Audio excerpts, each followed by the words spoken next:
Hello foodies. Burma food பிடிச்சவங்களுக்குலாம் இந்த வாழைத்தண்டு சூப்பும் பேஜமும் ரொம்ப ஃபேவரெட்டுங்க. குயிக்காக அது எப்படி பண்ணுறதுன்னு பார்த்தலாமா?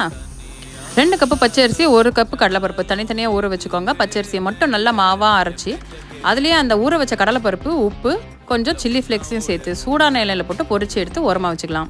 அதே எண்ணெயில் பொடியாக நறுக்கின பூண்டு வெங்காயத்தை நல்லா ஃப்ரை பண்ணி எடுத்து வச்சுக்கோங்க. அந்த எண்ணெயை யூஸ் பண்ணி கொஞ்சமாக நீட்டு வாக்கில் வெட்டின வெங்காயத்தையும் தட்டி வச்ச இஞ்சியும் பூண்டியும் நல்லா தாளித்து பச்சை வாசனை போகிற வரையும் வதக்கிட்டு அதுலேயே நீட்டு வாக்கில் கட் பண்ணி வச்சுருக்கிற வாழைத்தண்டையும் போட்டு உப்பும் சில்லி ஃப்ளேக்ஸையும் போட்டு நல்லா தண்ணியை ஊற்றி வேக வச்சிடலாம். வாழைத்தண்டை நல்லா வெந்ததும் சூப்புக்கு தேவையான தண்ணியும் ஊற்றி 2 ஸ்பூன் கடலை மாவையும் தண்ணியில் கரைச்சி அதில் ஊற்றி கொதி வந்ததுக்கப்புறமா நம்ம பொரிச்சு வச்சுருக்கிற பூண்டு வெங்காயத்தழை கொஞ்சோண்டு கொத்தமல்லி தலையும் தூவி இறக்கிட்டிங்கன்னா சூப்பரான வாழைத்தண்டு சூப்பு ரெடிங்க. சுட சுட இந்த வாழைத்தண்டு சூப்பையும் போட்டு நம்ம பொரிச்சு வச்சுருக்கிற பேஜோவையும் நொறுக்கி போட்டு சாப்பிட்டோன்னா செம்ம அருமையாக இருக்குங்க. ட்ரை பண்ணி பார்த்துட்டு எப்படி இருக்குன்னு சொல்லுங்கள். இந்த மாதிரி ரெசிபிஸ்க்கு நம்ம சேனலை சப்ஸ்கிரைப் பண்ணிக்கோங்க. சீக்கிரமே ஒரு சூப்பரான வீடியோவில் மீட் பண்ணுறேன்.